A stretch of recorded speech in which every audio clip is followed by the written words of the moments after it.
24,000 श्लोक की ये शिव महापुराण की कथा है।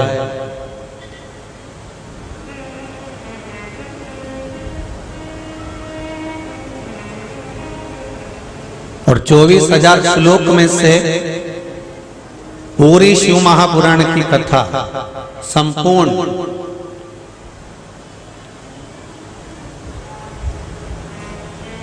आपको याद रहे चाहे ना रहे, पर इतना जरूर है कि अगर आपने मन लगाकर, चित्त लगाकर, हृदय लगाकर यदि शिव महापुराण की कथा को श्रवण किया है तो ये शिव महापुराण की कथा आपके किसी भी समय पर, किसी भी पल, किसी भी घड़ी पर आपके सामने खड़ी मिलेगी और आपकी रक्षा कर सकती है।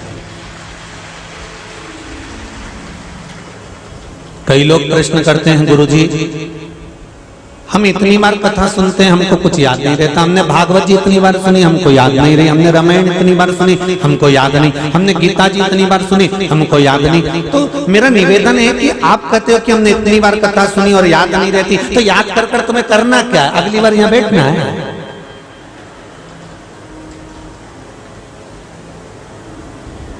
तुम कथा याद मत रखो, कथा सुनकर तो क्या गुरुजी जब कथा याद ही नहीं रहती तो कथा सुनने से फायदा कौन सा है, लाभ क्या? जब याद ही नहीं रहे तो कथा क्यों सुने?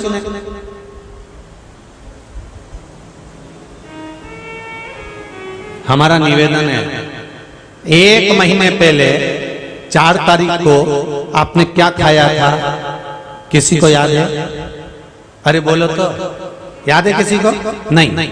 2 महीने पहले 6 तारीख को आपने क्या खाया था? आपको याद है? याद है किसी को? नहीं। 3 महीने पहले 9 तारीख को आपने क्या खाया था भोजन में? आपको याद है? नहीं।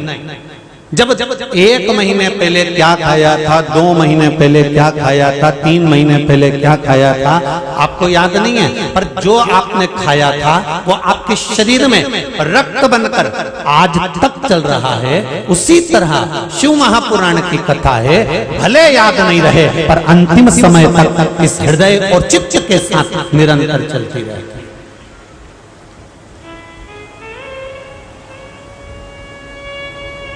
क्या खाया उससे मतलब नहीं है, पर वो शरीर में चल रही है, वो रक्त में चल रही है, वो वृत्ति में चल रही है।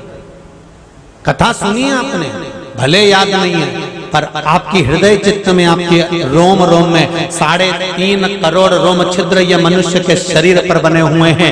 एक एक रोम छिद्र में जब शिव महापुराण का तात्विक सुख पहुंच जाता है, शिव महापुराण की कथा जब एक रोम रोम में पहुंच जाती है तो तब ये अंतिम समय में जब प्राण छूटने का समय होता है, अंतिम जब समय होता है, तब उस समय पर ये हमारा सुना हुआ शिव महापुराण की कथा, हमारे द्वारा श्रवण करी गई राम कथा, हमारे द्वारा श्रवण करी गई कृष्ण कथा, हमारे द्वारा श्रवण करा गया भगवान का भजन, ये अंतिम समय में काम आता। फिर निवेदन करूंगा, आपकी डिग्रियां, आप डॉक्टर हो, आप इंजीनियर हो, आप कलेक्टर हो, आप एसपी हो, डीएसपी हो, आप मंत्री हो, संतरी हो, जो भी आपके पास में पद है, आपकी पढ़ाई की डिग्रियां केवल यही काम आती है, वहां तो केवल ये शिव महापुराण और राम कथा ही काम आती है।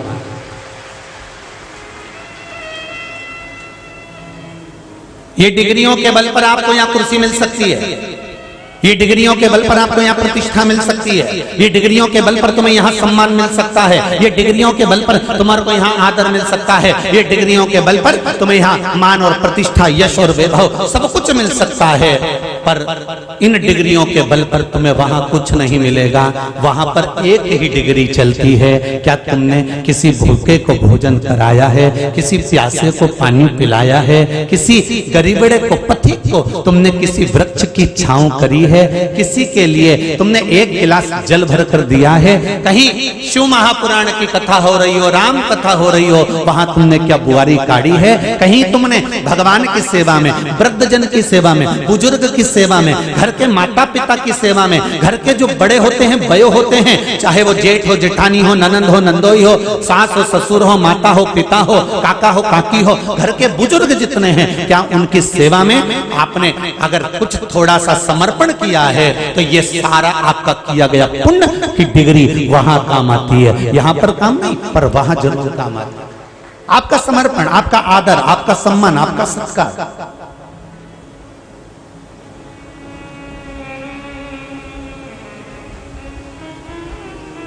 महाराज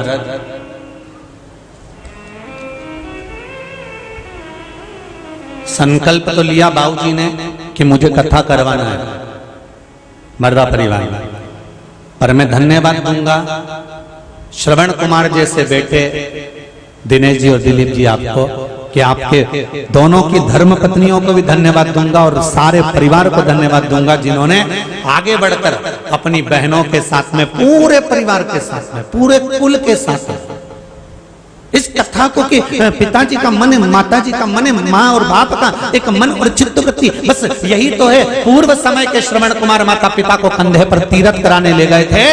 आज का बेटा अगर माता पिता कहें और बेटा अगर उनके कहे हुए वचन को निभा ले तो समझ लो श्रवण कुमार से कम नहीं है। इतना भी कर ले तो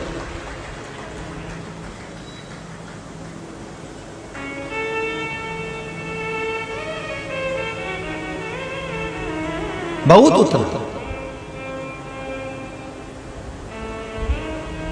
और धन्यवाद दिलीप जी और दिनेश जी, आपकी धर्म पत्नियों को, बहुओं को भी धन्यवाद दूंगा। बहुत बहुत साधुवाद कि हृदय से, चित्त से, मन से, उमंगता से, आनंद के साथ शिव महापुराण की कथा करवाने के लिए आप आए अपने माता पिता को।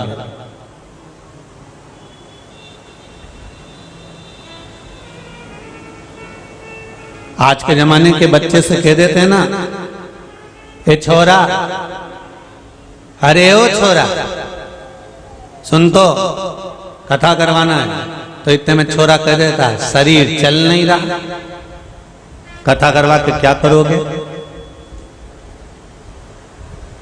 पर धन्यवाद जी, बहुत बहुत साधुवाद है हृदय से, इस माँ गंगा के पावन घाट से बहुत बहुत साधुवाद है कि माता पिता के वचन को निभाया है आपने और शिव महापुराण की कथा करवाकर जनमानस तक पहुंचाया है आपने। शिव कथा, शंकर का अनुमोदन,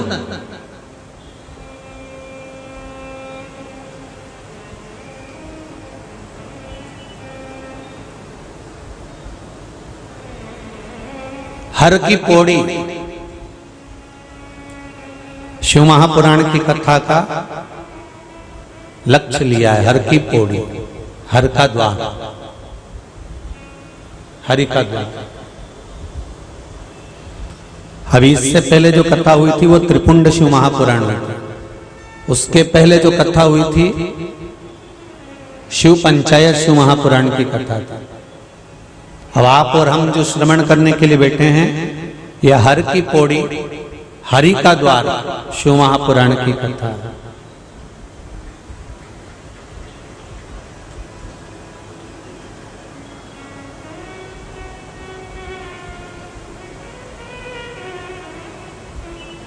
हर की पौड़ी का मतलब क्या है?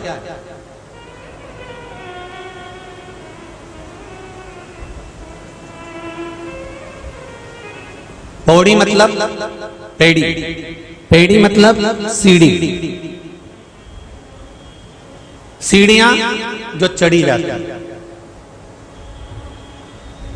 हर की पौड़ी, पेड़ी, सीढ़ी जो चढ़ी जाती है। और उसमें एक शब्द जुड़ा हुआ है, हर की पौड़ी, ये हर, हरि, ये हर हरि जो शब्द है, जो संबोधन है, क्या ये भगवान विष्णु के नाम से लिया गया है?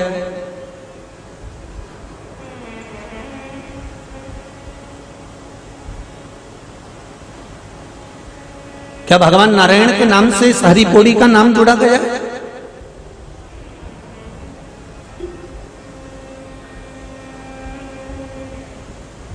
कितनी बार आए हो आप लोग? जितने मेहमान लोग आए हैं हैदराबाद से वो भी बताएं, और जितने लोग यहाँ कथा सुनने आए वो भी बताएं कितनी कितनी बार आ गए। उंगली के सारे से बता दो, कोई 4 बार, कोई 3 बार, कोई 2 बार, कोई 10 बार, कोई अनगिनत बार, ना जाने कितनी कितनी बार आए होगे यहाँ पर। तो हरि की पौड़ी का मतलब क्या है? क्या हरि की पौड़ी मतलब भगवान विष्णु को हरि कहा गया, और हरि की पौड़ी मतलब हरि का द्वार है? सही है क्या? बोलते जाओ जरा जल्दी।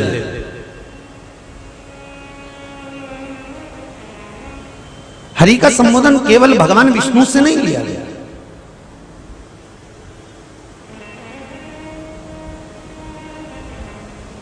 हरि का द्वार,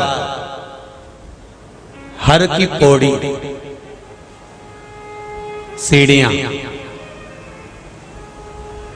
यहां पर जो हरि शब्द लिया गया है वो भगवान विष्णु से नहीं लिया गया। इस पावन हरिद्वार का जो हरि शब्द है वो भर्तरी के हरि शब्द से लिया गया। राजा भर्तरी, नाम बोलकर देखिए, भर्तरी, भर्तरी। तो ये जो भर्तरी का जो आगे का शब्द है इसको हटा दिया गया है, और पीछे का जो हरि शब्द है भर्तरी का, उस शब्द से लिया गया।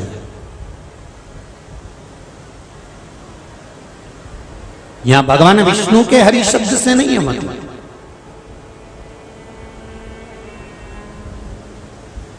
यहां भगवान नारायण के हरि शब्द से मतलब नहीं है। नारायण का नाम तो ये गंगा के घाट पर हरिद्वार में बाद में जोड़ा गया है, पर उसके प्रथम में हर की पौड़ी का जो संबोधन कहा गया है, हर की पौड़ी का जो चरित्र वर्णन किया गया है वो राजा भर्तरी से। विक्रमादित्य ने अपने भाई भर्तरी के याद में सीढ़ियों का निर्माण करा था गुफा तक, जहां पर बैठकर भर्तरी भगवान नारायण का और शिव का स्मरण कर रहे थे।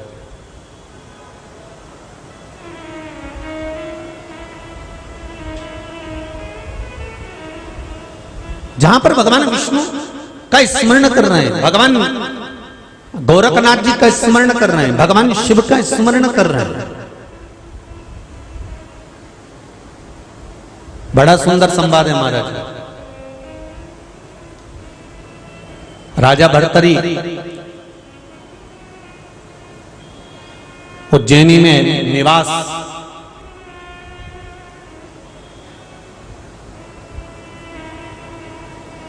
सप्तपुरियों में,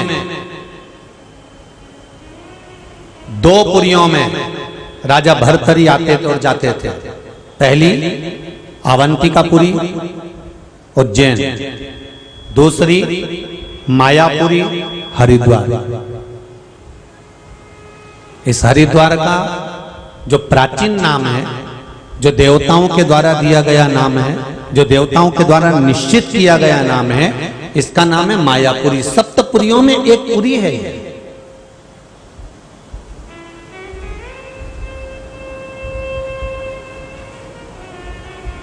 मथुरा, अयोध्या, द्वारका ये पुरियों में निर्मित है।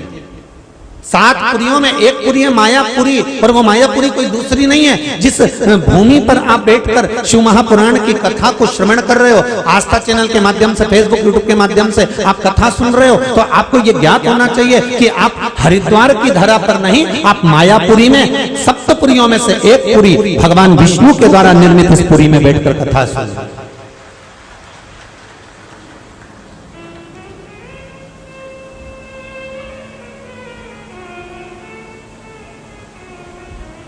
और क्या मतलब होता है पुरी का? क्यों कहा जाता है अवंतिकापुरी जाइए, मथुरापुरी जाइए, मायापुरी जाइए, द्वारकापुरी जाइए, कांचीपुरी जाइए, जगन्नाथपुरी जाइए? इन पुरी का मतलब क्या है?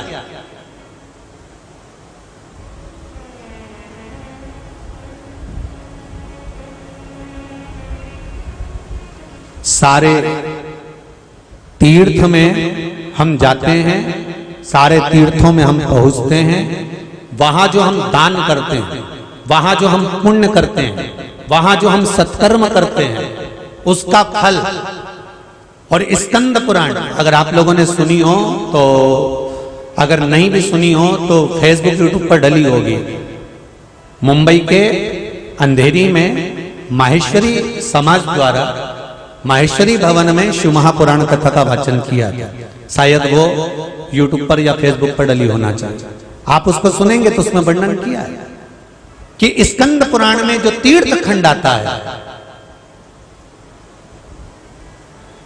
पुरियों का जो वर्णन आता है स्कंद पुराण में, उसमें वर्णन किया है कि सारे तीर्थों में जाकर दान करिए, सारे तीर्थों में जाकर पुण्य करिए, सारे तीर्थों में जाकर भजन करिए, सारे तीर्थों में जाकर नाम जाप करिए, सारे तीर्थों में जाकर दीपदान करिए, सारे तीर्थों में जाकर भगवान का भजन करिए, सारे तीर्थों में जाकर आप भगवान का स्मरण करिए, चाहे सारे तीर्थों में बैठकर आप कितना गुणगान करिए, उसका फल आपको मिलेगा, दुगना मिलेगा। आप तीर्थ में जो पुण्य करोगे उसका फल दुगना मिलेगा। पर शिव महापुराण की कथा कहती है, स्कंद पुराण कहती है कि जो हमारे हिंदू धर्म सनातन धर्म में 7 पुरियों का जो निर्माण करा गया है, इन पुरियों के निर्माण का मतलब यह है कि सप्तपुरियों में जाकर जो हम दान करते हैं, सप्तपुरियों में जाकर जो हम भजन करते हैं, सप्तपुरियों में जाकर जो हम कथा श्रवण करते हैं, सप्तपुरियों में जाकर यदि हम एक अन्न का दान, एक दीप दान, अगर एक मंत्र जाप, एक नाम जाप भी करते हैं तो उसका फल दुगना नहीं होता, उसका फल 1000 गुना प्राप्त होता है। वो दुगना नहीं हो पाता, 1000 गुना प्राप्त।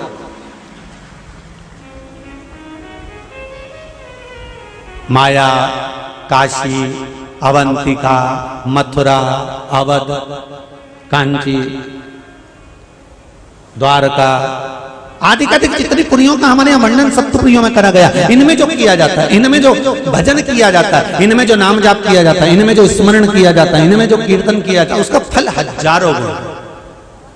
अब एक बात बहुत ध्यान रखना, जितने लोग भी हरिद्वार में आते हो, यदि टीवी पर कथा सुन रहे हो तो आने से पहले सावधान हो जाओ। हरिद्वार की धरा पर, उज्जैन की धरा पर, द्वारका की धरा पर, काशी की धरा पर जब भी जाना है, एक बात याद रखना, जब तुम्हारे किए गए पुण्य का फल 1000 गुना हो जाता है तो इन पुरियों में तुम्हारे द्वारा किया गया पाप का फल लाखों गुना हो जाता है। पाप का फल भी लाखों।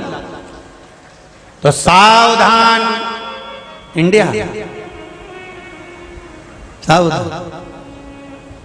यहां पर आने के बाद ना तो झूठ बोलो, ना छल करो, ना कपट, ना बेईमानी, ना प्रपंच, ना किसी को अपशब्द कहना है, ना किसी को ताना देना, ना किसी को कष्ट देना। यहां आने के बाद हमारे मुख से जितना बन सके भगवान का नाम जाप करना है, जितना बन सके।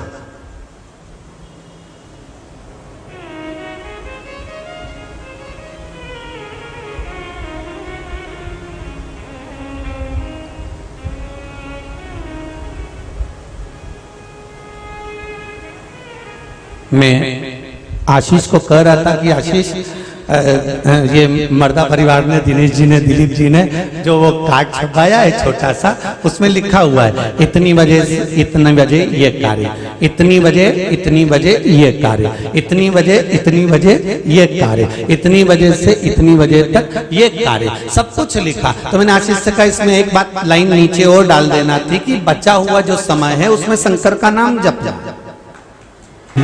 पूरी जिंदगी यूं ही गंवा दी, बचपन गया खेल में, जवानी भोग और विलास में, अधेड़ी निकल गई कमाने में, आ गया बुढ़ापा, शरीर बन नहीं रहा, अब शिथिल हो गया। राम कैसे बोलोगे, कृष्ण कैसे बोलोगे, शिव कैसे कहोगे, भगवान का भजन कैसे करोगे?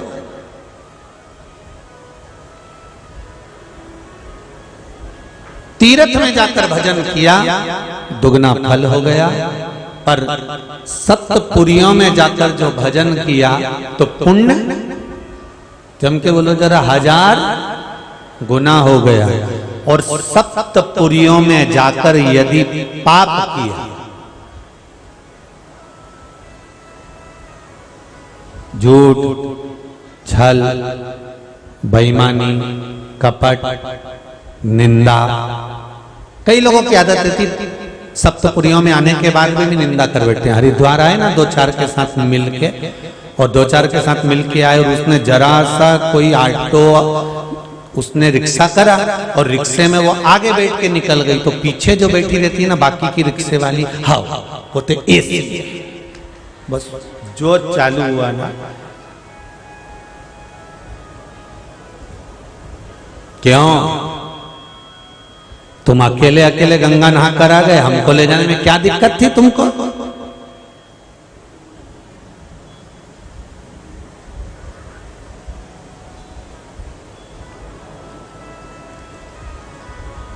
आज सुबह गंगा नहाने में दिनेश जी तुमने तो फोटो खिंचवा ली है, पर वापिस आए होगे ना तो परिवार वालों ने तुम्हारे फोटो खींच दिए होंगे, ये पक्का। अकेले चले गए, गंगा नहाया, हम भी जाते, हम भी नहाते। महाराज सप्तपुरी में आओ, आप मायापुरी में बैठकर शिव महापुराण की कथा सुन रहे हो, तो मायापुरी में अगर कथा सुन रहे हो तो निवेदन है, ना निंदा, ना चुगली, ना बुराई, ना असत्य, झूठ प्रपंच कुछ। यहां तो केवल एक काम करना है, श्री शिवाय नमस्तुभ्यं, श्री शिवाय नमस्तुभ्यं, श्री शिवाय नमस्तुभ्यं, श्री शिवाय नमस्तुभ्यं। इन सप्तपुरियों कहीं पर भी बैठकर आप भगवान का भजन, तो उस भजन का फल क्या? ये देखो, अभी पत्र तो बहुत सारे हैं, यहाँ पे भी तुम लोगों ने पत्र भेजने में कमी नहीं रखी है, उसके कुछ पत्र पड़े हैं जो यहाँ पर।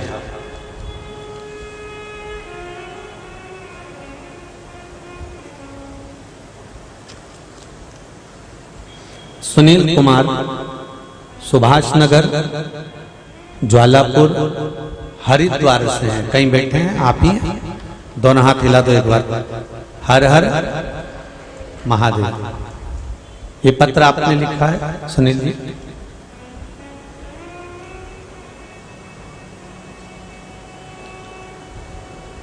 माइक वहां तक जा सकता, माइक दीजिए। सुनील जी अपने पत्र में लिखा है, गुरुदेव शिव महापुराण की कथा आपके मुखारविंद से टीवी चैनल के माध्यम से सुनते आए हैं। गुरुजी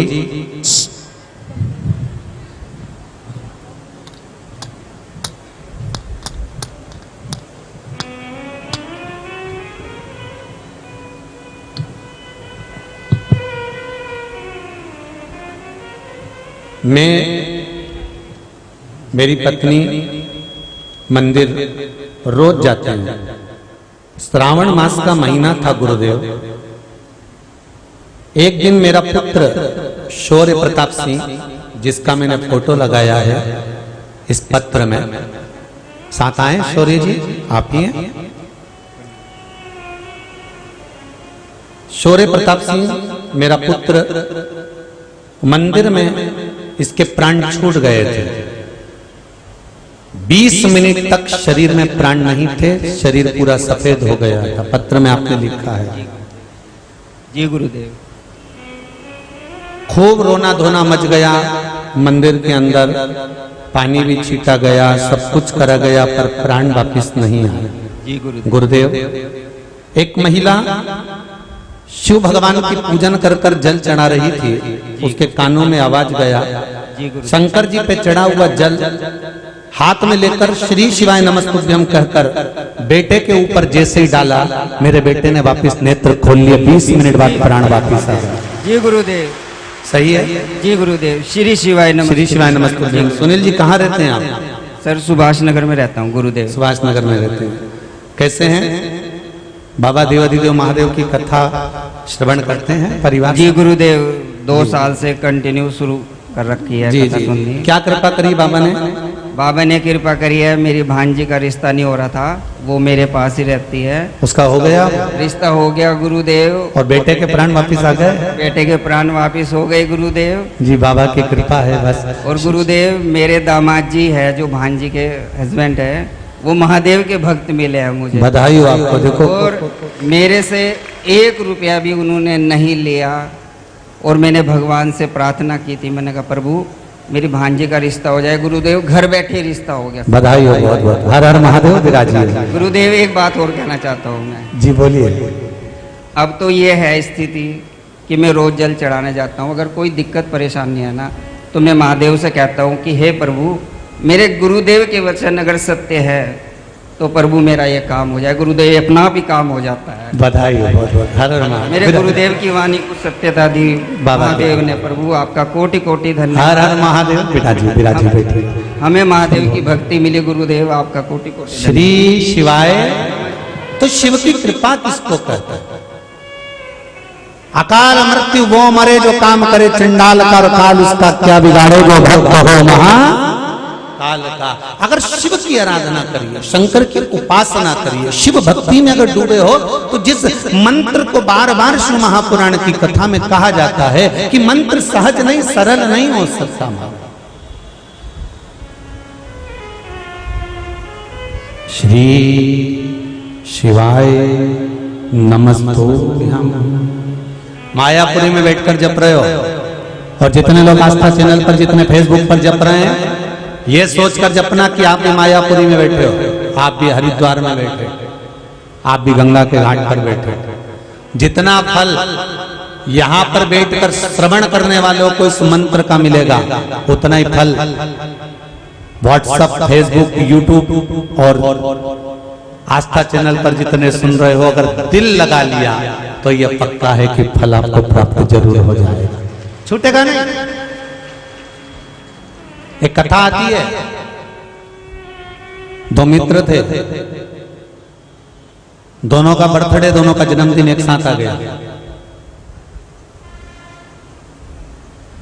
एक कहता है चलो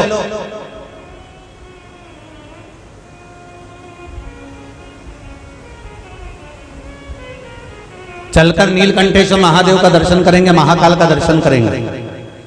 दूसरा कहता है मैं अपना जन्मदिन महाकाल मंदिर में नहीं, नीलकंठेश्वर पर नहीं, मैं अपना जन्मदिन पार्टी मनाऊंगा, होटल बुक करूंगा, एंजॉय करूंगा, खूब मस्ती करूंगा और जन्मदिन मनाऊंगा।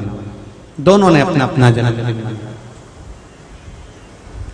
जो मंदिर जाने वाला था वो मंदिर चले गया, जो होटल जाने वाला था उसने होटल बुक कर लिया, होटल चले गया। मंदिर जाने वाला मंदिर की लाइन में लगा, खूब भीड़। अब मन में सोच रहा है अरे मेरी भी बुद्धि मारी गई थी, कहां मैं दर्शन करने आया, मेरा दोस्त कितना जोरदार एंजॉय कर रहा होगा, केक काट रहा होगा, खूब खारा पीरा मौज कर रहा होगा, डिस्को कर रहा होगा, और मैं अपना जन्मदिन यहाँ लाइन में लगा हूं, 1 घंटे से लगा हूं, अभी तक भगवान के दर्शन ही नहीं हुए। और दूसरा जो होटल में पड़ा हुआ था, मदिरा पान कर रहा है, व्यसन कर रहा है, और मन में सोच रहा है कहां मैं अपना जन्मदिन कचरे में मना रहा हूं। मेरा दोस्त वहां पर शिव जी का दर्शन कर रहा होगा, शंकर का गुणगान कर रहा होगा, शिव स्मरण कर रहा होगा, शंकर जी पे 1 लोटा जल चढ़ा रहा होगा, शंकर जी का दर्शन कर रहा होगा। मेरा दोस्त तो मुझसे ज्यादा अच्छा है। दोनों मिल गए, 3 महीने बाद बाइक से जा रहे थे, 4 व्हीलर से टकरा गए, दोनों मर गए। जो होटल गया था वो बैकुंठ में था, जो मंदिर के दरवाजे पर खड़ा था वो नरक में था। कारण क्या कारण था कि मंदिर में खड़े रहने के बाद भी उसका मन मंदिर में नहीं था, और वो होटल में रहने के बाद भी उसका मन महाकाल के दरवाजे पर था। ये चित्त से मिलता है, मन बिना मन के भगवान नहीं मिल सकता।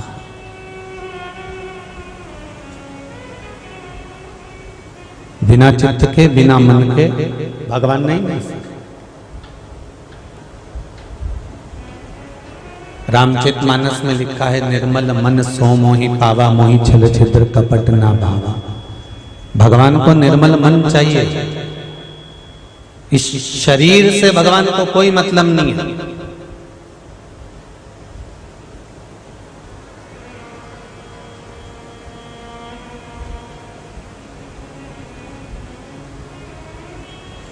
अगर शरीर से भगवान प्रसन्न होता तो जो सुंदरी का खिताब पाती है ना, सुंदरी का जो खिताब पाती हैं, तो सबसे पहले भगवान उन्हीं पर प्रकट होकर दर्शन देता। अगर सुंदरता से या शरीर से भगवान मिलता होता तो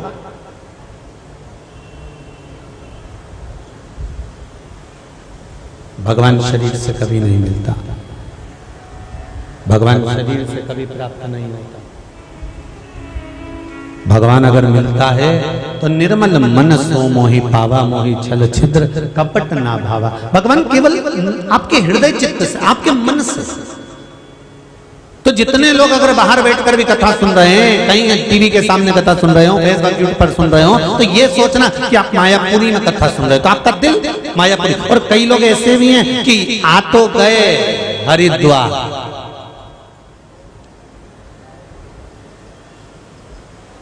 पहुंच तो गए मायापुरी में, उसके बाद भी मन घर पे ही लगा है।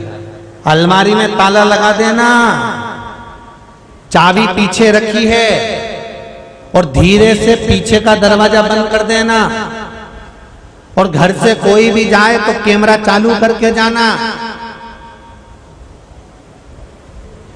और सुनो, मेरी साड़ी ड्राई क्लीन पे पड़ी है, उठवा लेना, नहीं तो धो भी भूल जाए। और सुनो, वहां से ये सामान लेकर आ जाना। अब सोचिए जरा, बैठे कहाँ हो मायापुरी में, बैठे कहाँ हो हरिद्वार में, बैठे कहाँ हो बद्रीनाथ में, केदारनाथ में, यमुनोत्री में, गंगोत्री में, और चित्त कहाँ लगा हुआ है घर में। और जो घर में है उसके पास में लोग आके पूछ रहे हैं, क्यों मम्मी नहीं दिख रही, क्यों माता जी नहीं दिख रही? तो बहू कह रही है वो तो हरिद्वार गई है। अच्छा, हाँ, मर्दा परिवार कथा करवा रहे हैं ना, तो सारे हैदराबाद से 100-150 लोग गए। अच्छा, हाँ, हमारी माता जी भी गई, हमारी काकी जी भी गई, हमारी बुआ जी भी गई है। अब जितने लोग उसके यहाँ जा रहे हैं तो वो कथा की बात कर रहे हैं, और तुम यहाँ बैठकर घर की बात कर रहे हैं। मेरी बहू तो ऐसी, मेरा छोरा तो ऐसा, मेरा पोता तो ऐसा। भगवान भी मन में सोचा, आई काय को, कौन ने बुलाया तेरे को यहाँ, क्यों आई? दिल तो वहां छोड़ आई।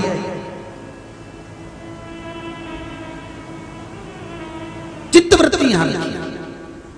मायापुरी में आए हो ना, 7 दिन अगर मायापुरी में रुके हो ना,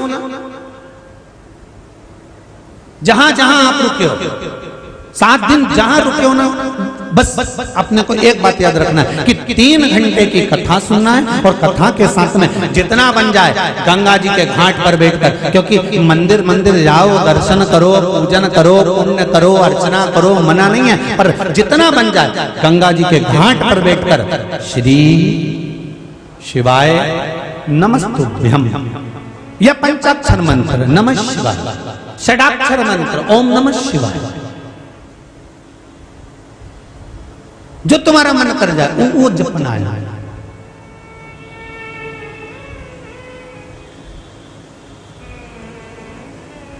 मैंने तेरे ही भरोसे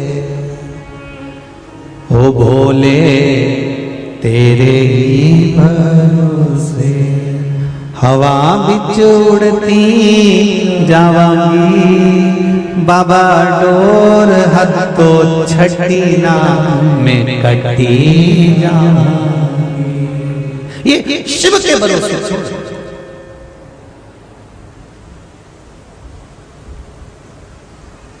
भक्ति हमेशा मन से, चित्त से, वृत्ति से। एक पत्र बड़ा सुंदर है, देखिए।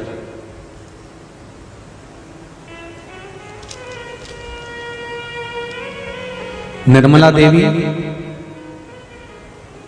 जिला मथुरा, दाऊ जी से आई हैं। कहीं बैठी हैं? आप ही हैं? दोनों हाथ हिला दो एक बार। हर हर महादेव।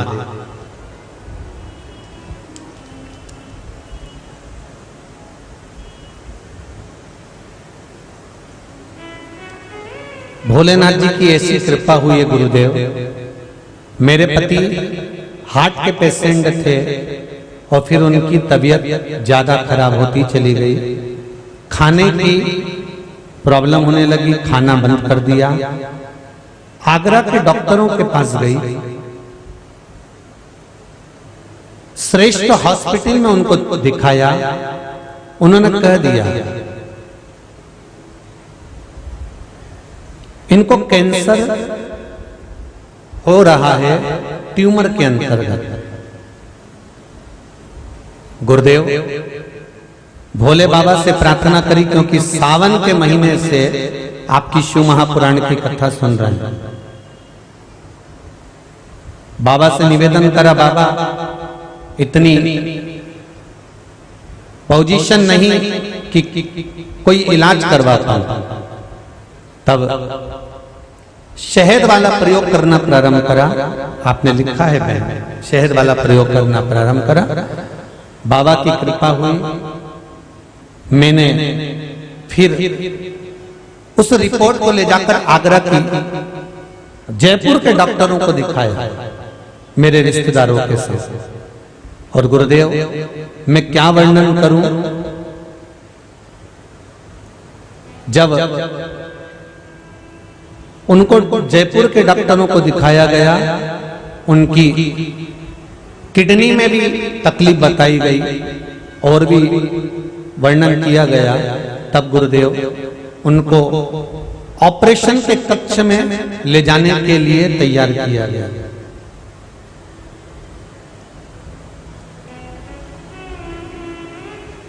गुरुदेव बाबा देवाधिदेव महादेव की कृपा किसको कहते हैं कि ऑपरेशन कक्ष में ले जाने के बाद भी श्री शिवाय नमस्तुभ्यम मंत्र का जाप करते रहे, तो बाबा की ऐसी कृपा रही, ना कैंसर हुआ ना ट्यूमर हुआ और मेरे पति ठीक होकर घर आ गए। ये शिव कृपा।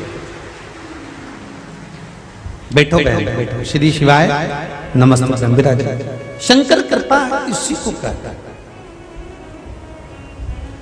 शंभो शरणे पड़ी मांगू घड़ी रे घड़ी, दुख काटो दया करी ने दर्शन। आपकी चित्तवृत्ति में जितना आप शिव का भजन कर रहे हो, फिर निवेदन करूंगा, ब्रह्मा ब्रह्म लोक में रहते हैं, भगवान विष्णु वैकुंठ लोक में रहते हैं। अगर इस मृत्यु लोक का कोई देव है तो वो देव अधिदेव महादेव है। मेरा शंकर, मेरा ओघरदानी, मेरा कंकर में रहने वाला शंकर संपूर्ण भूमंडल में, संपूर्ण पृथ्वी पर, संपूर्ण ब्रह्मांड में विराजमान, संपूर्ण ब्रह्मांड।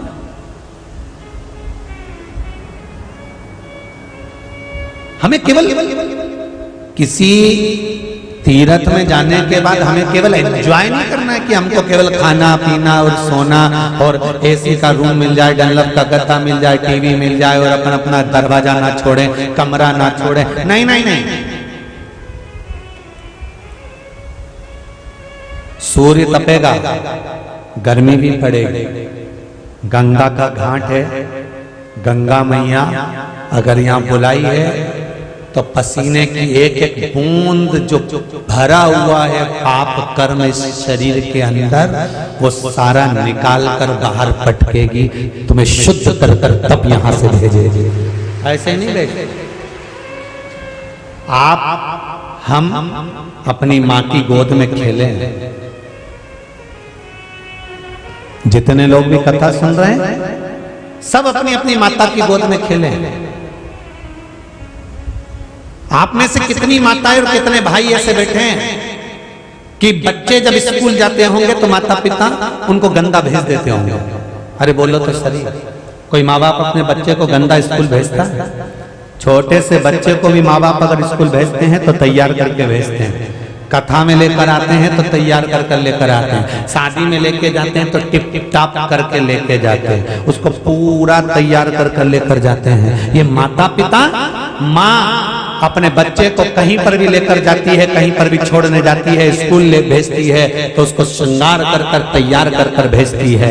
इतना याद रखना, आप भी मायापुरी में माँ गंगा के पास आए हो, माँ गंगा आपको गंगा कभी नहीं भेज सकती, आपको निर्मल करके ही भेजेगी, शुद्ध बनाकर, श्रेष्ठ बनाकर, अच्छा कर कर। भर्तरी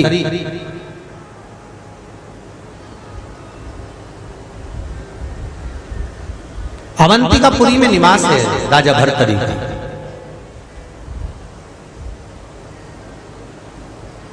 और अवंतिकापुरी में राजा भर्तरी निवास कर रहे हैं। पत्नियों में एक पत्नी है, वो बड़ी सुंदर है, जिसका नाम है पिंगला, बड़ी सुंदर।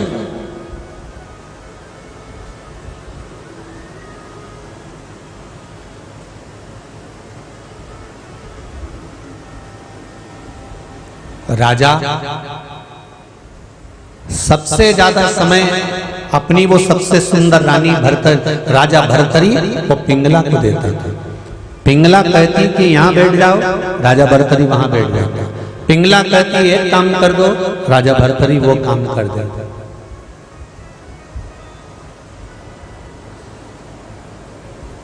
पिंगला कहती कि मुझे वहां जाना है, राजा भर्तरी रथ चलाने के लिए किसी सारथी को नहीं रखते थे। राजा भर्तरी जब पिंगला को लेकर जाना होता था तो खुद रथ चलाकर लेकर जाते थे। इतना स्नेह, इतना प्रेम राजा भर्तरी उस रानी से करते। सुंदर बहुत।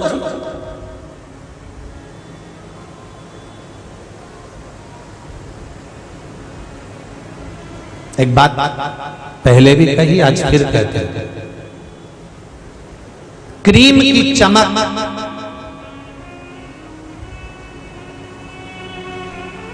तीन महीना, 6 महीना, 2 दिन रहती है, पर शिव महापुराण की कथा कहती है आपके भजन की चमक, अच्छे कर्म की चमक मरते दम तक रहती है। चेहरा चमकता रहता है।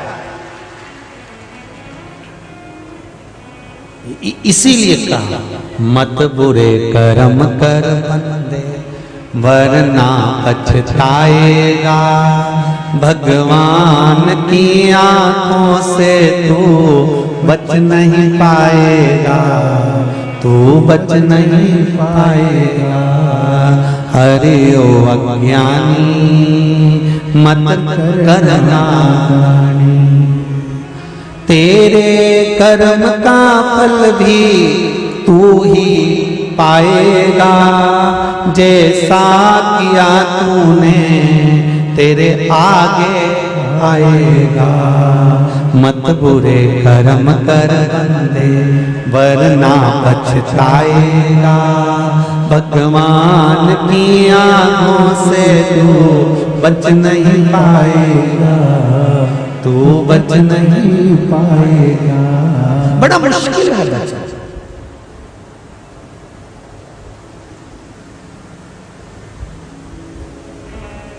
अभी कथा में कहा था इससे पहले,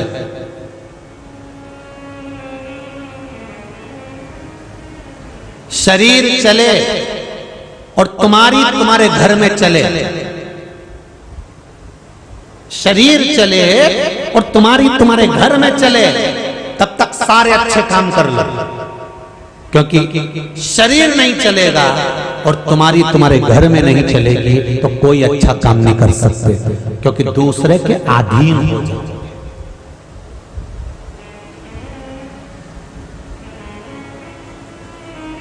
शरीर चल रहा है तब तक भजन करो, शरीर चले तब तक दान करो, पुण्य करो, संकीर्तन करो, भजन करो, कीर्तन करो, कथा सुनो, स्मरण करो, नाम जाप करो। और साथ में तुम्हारे घर में चले कि बेटा ये करना है, बेटी मुझे ये करना है, पोती मुझे ये करना है, जीजी मुझे ये करना है, भैया मुझे ये करना है। जब तक तुम्हारा शरीर चले और तुम्हारे घर में चले, जब तक सारे अच्छे काम करो, जितने अच्छे काम कर सकते हो सब कर लो।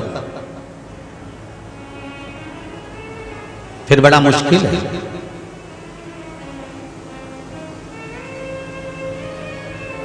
बहुत प्रेम करते थे राजा भर्तृहरि अपनी उस रानी को, इतना प्रेम करते थे, इतना प्रेम करते थे, सुंदर बहुत थी।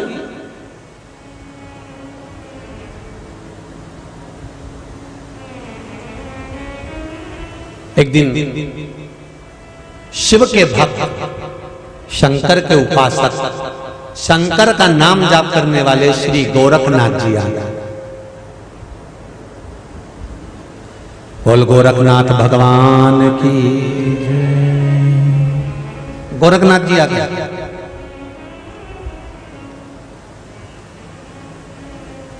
और गोरखनाथ जी आए, राजा भर्तृहरि को मालूम पड़ा कि गोरखनाथ जी आए हैं, संत पधारे हैं, तो गोरखनाथ जी की खूब सेवा में लग गए।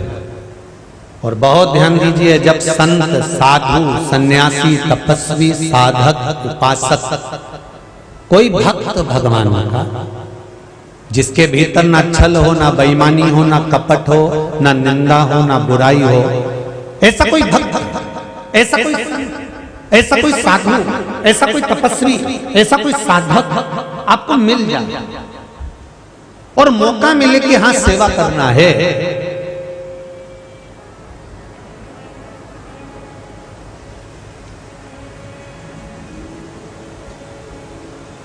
कुछ अच्छे काम में करने का, सेवा करने का मौका मिल जाए, कर लो।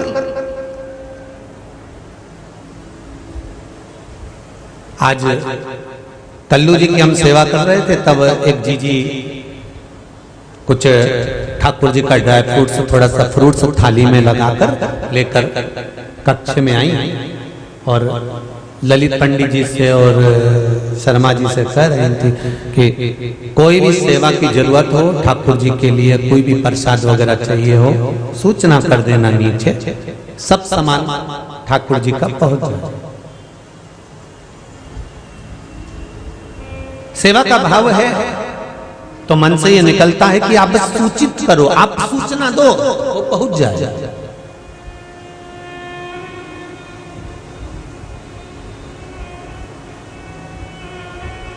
देखिए,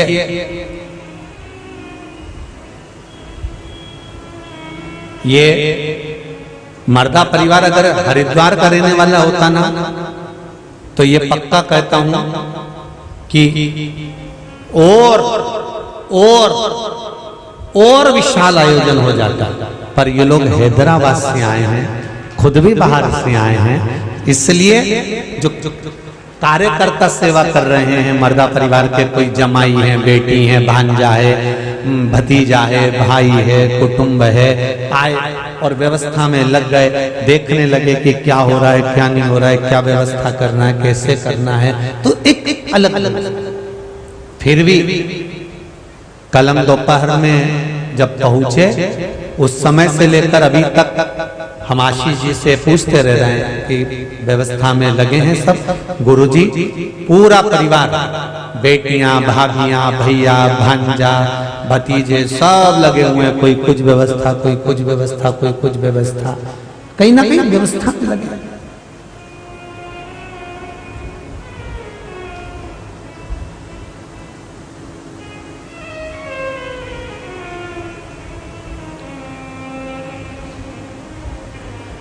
शिव कृपा होती है तब जाकर कुछ अच्छा होता है। सुंदरता धारण कर लेना एक अलग विषय है, पर उस सुंदरता को धारण करते समय अपने मन की सुंदरता को धारण करना ये एक अलग विषय है।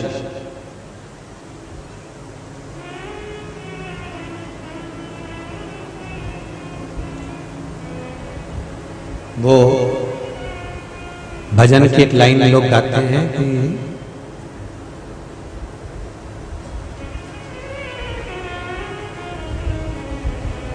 निर्मल मन हो तो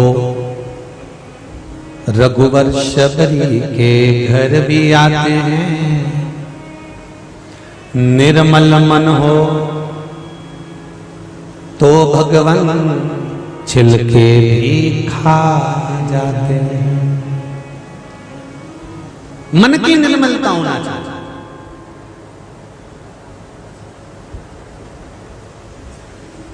भगवान कृष्ण जब विदुर जी के घर पर गए थे केवल थोड़ी देर के लिए नहीं रुके थे, 2 रात्रि विदुर जी के घर पर मेरे भगवान कृष्ण रुके थे और 2 रात्रि तक विदुर जी के घर में जब भगवान पहुंचे थे तो छिलके खाए थे और जब भगवान कृष्ण विदुर जी के यहाँ रुके थे तो केवल रोटी और साधारण सी बथुआ की भाजी, केवल भाजी। ना तो विदुर जी की पत्नी ने लड्डू बनाया था, ना मैसूर पाक बनाया था, ना खोपरा पाक बनाया था, ना रबड़ी बनाई थी, ना खीर, ना हलवा, ना कोई बासुंदी।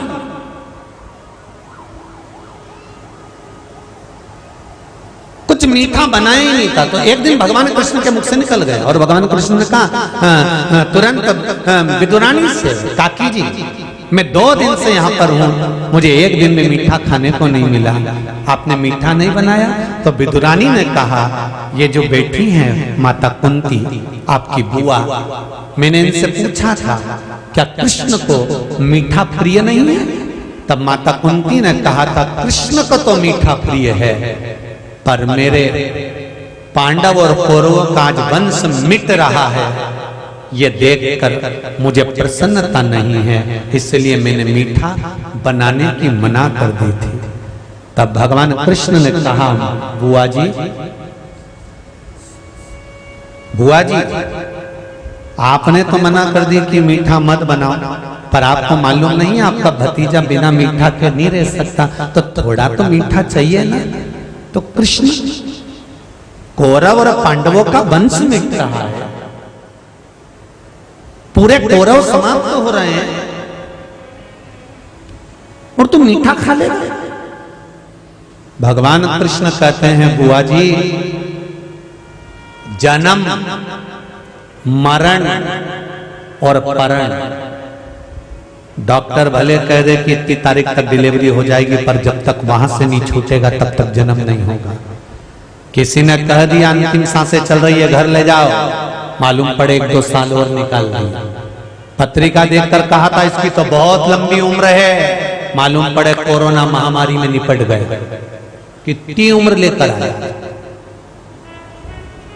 जन्म मरण परण, सारी दुनिया में लड़के देख लिए, सारी दुनिया में लड़कियां देख ली, पर शादी पक्की नहीं हुई। मालूम पड़ा नजदीक की नजदीक रिश्तेदारी में रिश्तेदारी हो गई, पर शादी।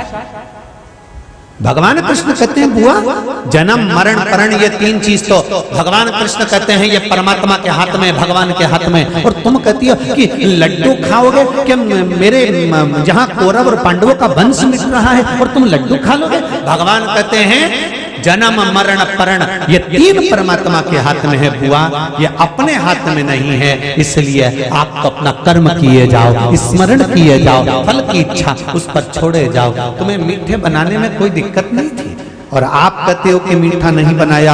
भगवान ने पहला गासा रोटी का तोड़ा, सब्जी में लगाया, हाथ में लड्डू बन गया और लड्डू जब भगवान ने खाया तो बुआ जी को दिया। बुआ ये कर्म का लड्डू है, व्यक्ति को आज नहीं तो कल मिलेगा, पर मिलेगा जरूर, प्राप्त जरूर होगा। ये कर्म का लड्डू आपको मिलेगा, इसीलिए कहा, इसीलिए मत बुरे कर्म कर बंदे वरना पछताएगा, भगवान की आंखों से तू बच नहीं पाएगा, तू बच नहीं पाएगा। यहाँ तो लिखा रहता है आप कैमरे की निगाह में, पर दुनिया वालों को ये नहीं मालूम तू पैदा हुआ था तो एक सिम अंदर फिट करके भेजी उस परमात्मा ने। तू कहाँ जा रहा है उसको मालूम है, क्या कर रहा है उसको मालूम है, क्या खा रहा है उसको मालूम है, क्या गा रहा है उसको मालूम है। प्रत्येक मनुष्य के शरीर में जब परमात्मा जन्म देता है तो एक सिम अलग से फिट करके भेज देता है कि तेरे उसमें उस सिम में पूरा डाटा रहता है तुम्हारे कर्म का। ऊपर जाते से ही कंप्यूटर में फंसाते हैं लैपटॉप में और हिसाब बना कर दे देते हैं कि इसने इतना पाप करा, इतना पुण्य करा, इतना सत्कर्म करा, इतना भजन किया, इतना कीर्तन करा, इतना नाम जाप किया। तुरंत डाटा सामने।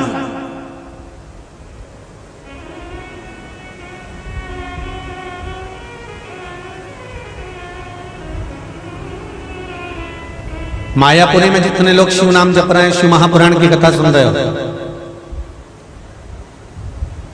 कितना भी पाप कराओ, डाटा सिम का या अच्छी अच्छी सिम, एक गंगा की डुबकी लगाते से आदमी की सिम गड़बड़ हो जाती है तो अंदर की सिम तो यूं ही बदल जाती है तुरंत, एक डुबकी लगाते से।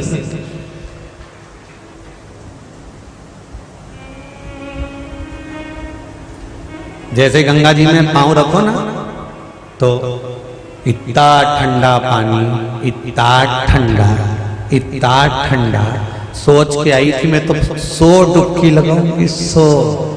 मालूम पड़े एक ही में ऐसे मारे बाहर निकल, बाहर निकल, तो घर के लोग के 100 लगा, रेंदे दादा ऊपर से लीज जाऊंगी, तू रेंदे मुझे बार।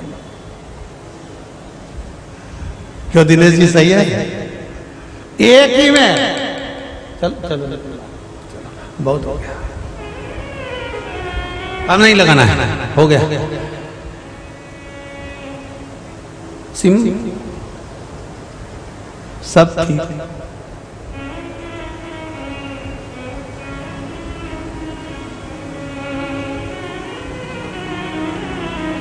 सब श्रेष्ठ, सब आनंद।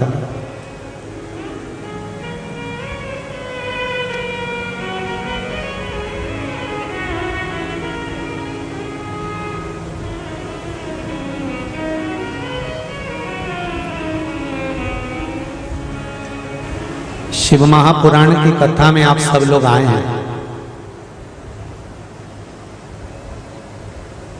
हम भले अपने हाथों से आपको कुछ ना दें, पर इतना विश्वास मुझे मेरे कुबेर भंडारी पर है कि जो शिव महापुराण में आता है उसका भंडार तो भोलेनाथ भर ही देते हैं, ये पक्का।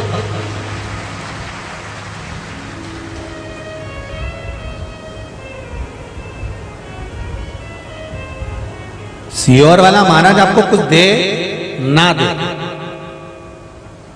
पर इतना विश्वास पक्का है कि वो मेरा भोले बाबा त्रिकालदर्शी कैलाशी अविनाशी देने में कमी नहीं करता।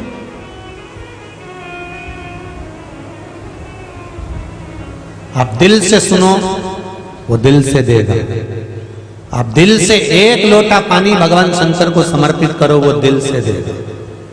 गंगा के घाट पर आए हो, शिवलिंग मिले ना मिले, गंगा का ही एक कंकर निकालकर हाथ में रखकर गंगा का ही जल उस कंकर पर ये मानकर समर्पित करो कि मैं विश्वनाथ को गंगा जल चढ़ा रही हूँ, सोमनाथ को, केदारनाथ को, मल्लिकार्जुन को, भीमा शंकर को, त्र्यंबकेश्वर को, ओमकारेश्वर को, महाकालेश्वर को, वैद्यनाथ को, रामेश्वरम को, नागेश्वर को।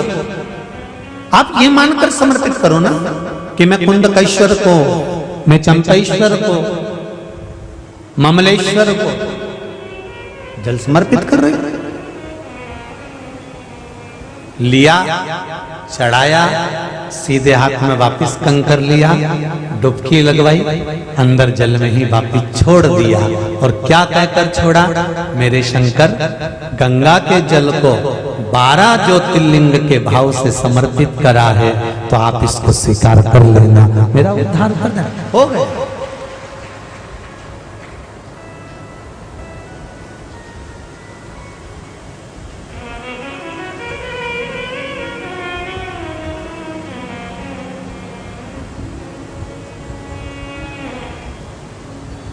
आप दिल से उसको पुकारो, नमन करो, हृदय चित्त से।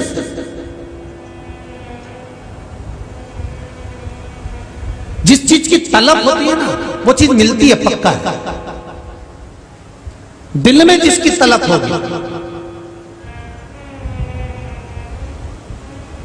एक तंबाकू खाने वाला जो व्यक्ति होता है ना, इसको एसी के डब्बे में बिठा दो, और ये तंबाकू की डिब्बी भूल आया, ये अपने जेब में वो तंबाकू लेकर नहीं आया। वो बैठेगा और उसको जब तलब उठेगी ना उस तंबाकू को खाने की, पाने की, जो नशे में डूबा हुआ व्यक्ति होता है ना, जिस चीज का नशा होता है और वो चीज उसको नहीं मिले तो वो ढूंढता है। तो तंबाकू खाने वाले को तंबाकू उसी एसी के डब्बे में कहीं ना कहीं से मिली जाती है। जब वो तंबाकू खाने वाले को तलब उठी तो एसी के डब्बे में उसके लिए तंबाकू आ सकती है। तो तुम में अगर शिव से मिलने की तलब उठेगी तो क्या शंकर नहीं आया? उठना चाहिए उसको पाने की तलब।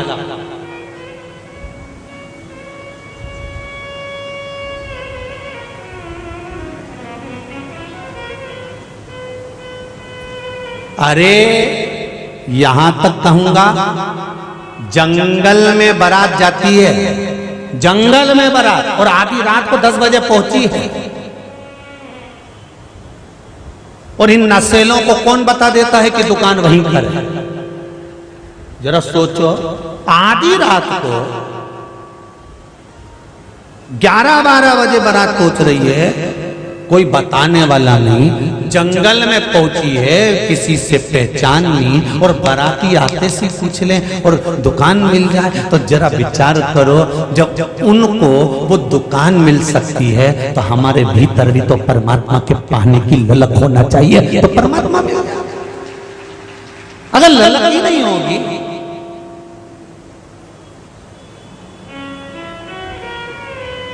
एक हृदय में तमन्ना ललकता उत्पन्न होगी तो परमात्मा मिलता जाता, मिलेगा जरूर, सामने आएगा जरूर, प्राप्त तो होगा जरूर।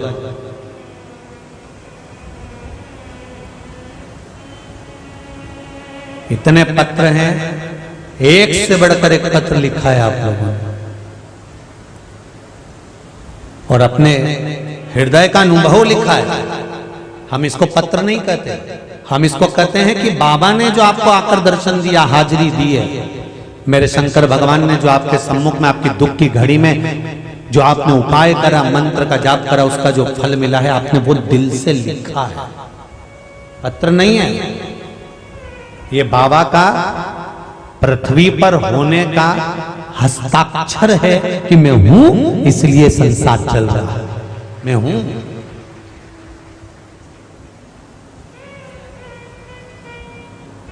कोई दूसरा नहीं है।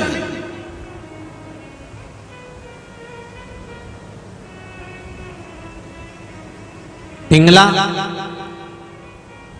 गोरखनाथ जी की सेवा में गई,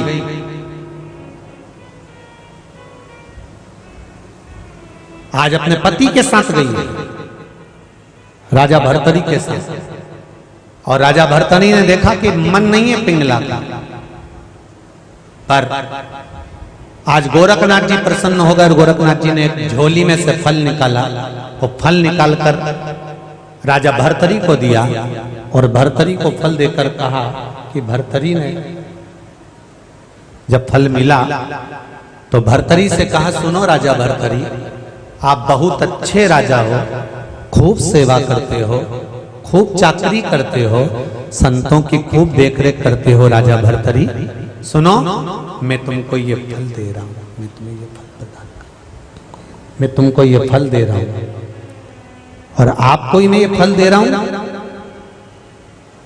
इस फल को अगर आप खा लोगे अंतिम समय तक भी बूढ़े नहीं होगे, जवान की जवान बने रहोगे, सुंदर की सुंदर बने रहोगे। लो ये फल। राजा भर्तरी ने सोचा इतना सुंदर फल मिला है, मैं जवान बने रहूंगा, बूढ़ा ही नहीं होगा। तो राजा भर्तरी, अब पति को अगर कोई अच्छी चीज मिलती है, अच्छा गिफ्ट मिलता है, ऑफिस गया बहुत अच्छी चीज मिली, किसको लाकर देगा? बोलो री जी हो, जरा अच्छे से बोलो, किसको लाकर देगा? बहुत अच्छी चीज मिल गई, बहुत अच्छा गिफ्ट मिल गया, बहुत अच्छी सामग्री मिल गई, बहुत अच्छा सामान मिल गया, घर में 4 पुत्र हैं, 4 बेटियां हैं, जिसके प्रति उसका लगाव होगा, जिसके प्रति उसका स्नेह होगा, पत्नी है जिसके प्रति उसका बहुत प्रेम होगा, वो उसी को देगा। राजा भर्तरी ने सोचा अगर मैं युवान हो गया, मैं जवान हो गया, पर मेरी पत्नी ये पिंगला अगर बूढ़ी हो गई तो कितनी बुरी लगेगी, मेरा हृदय इस पर आ ही नहीं पाएगा। और मैं जवान होकर क्या करूंगा, इस पिंगला को जवान होना चाहिए, अंतिम अवस्था तक ये पिंगला सुंदर दिखना चाहिए।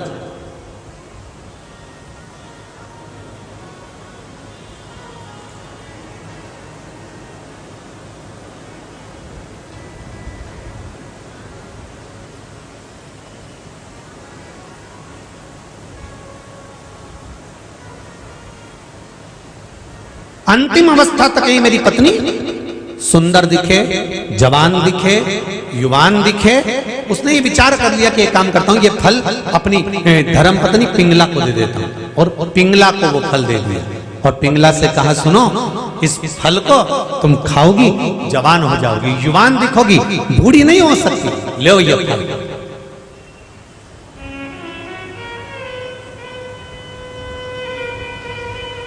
लीजिए ये फल। पिंगला ने फल लिया, बड़ी खुश।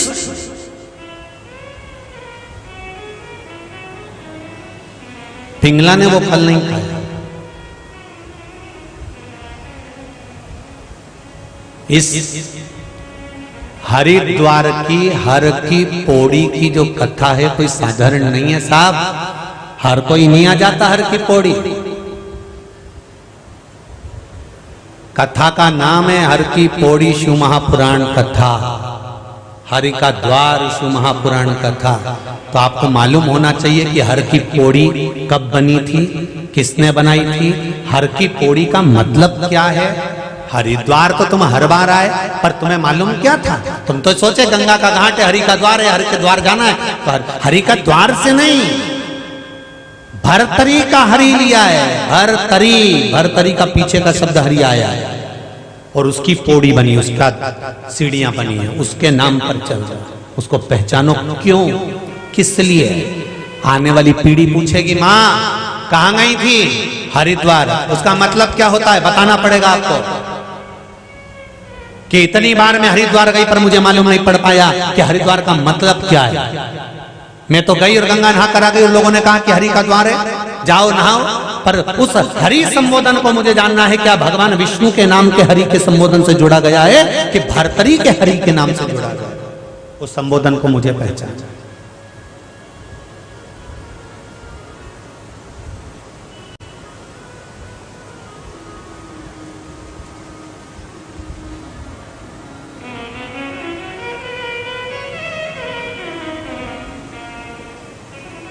लोग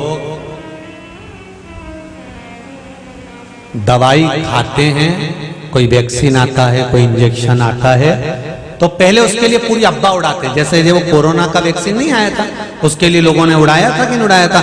जो लगवाता है तो हाथ टेढ़ा हो जाता है, बुखार आ जाता है, उठ ही नहीं पाता है, फिर तो ना जाने क्या क्या हो जाता है। अरे नहीं लगवाओगे तो निपट जाओगे। लगवाओ तो। किस किस ने लगवाया वैक्सीन? जम के बोले जरा। लगवाया सबने ना। थोड़ी देर, अब तो कोई भी दवाई अगर शरीर में जाए तो थोड़ा बहुत तो शरीर में असर करे कि नहीं करे? अरे बोलो तो जम के करे ना। अपन रोटी भी खाएं तो शरीर में असर करे, खाते से ही। 1 बजने में टाइम है, अब भी आई 2 मिनट। और जो गई ने एसी चालू करा और कमरा में जो सोई, और फिर किसी ने बेल बजाई और बेल बजाई तो अभी तक तैयार नहीं हुई, बस 2 मिनट में। और फिर तैयार हुई ने 1 बजे कथा में कुछ मतलब भोजन भी अपना असर दिखाता। जो कथा सुनते हो वो भी अपना असर दिखाती है। कथा सुनते से ही ऐसे लगने लगता है महाराज मेरे कोई कह रहा है, मतलब दवाई असर करना चालू हो गई है, इफेक्ट करना चालू हो गया। तो यही है, दवाई असर करना चालू कर देती है। ये क्या? अब पिंगला को दे दिया फल। पिंगला ने वो फल लिया और पिंगला उस फल को नहीं खाई। पिंगला ने विचार करा, राजा के दरवाजे पर जो द्वारपाल खड़ा होता है, मैं उसको बहुत प्रेम करती हूँ, वो मुझे प्रेम करता है। अगर मैं जवान हो गई तो क्या मतलब कि वो तो बूढ़ा हो जाएगा, जिससे मेरा लगाव, जिससे मेरा स्नेह। पिंगला ने वो फल जम के बोलो उस द्वारपाल को दे दिया। द्वारपाल के पास फल आया, क्या जोरदार फल मिला है। पिंगला ने मुझको दिया है, रानी ने मुझको दिया है। मेरे स्वरूप को देखकर अब मैं कभी बूढ़ा नहीं होऊंगा, इस फल को खा लूंगा। तो उस द्वारपाल को दिया, पर वो द्वारपाल एक वेश्या को चाहता था।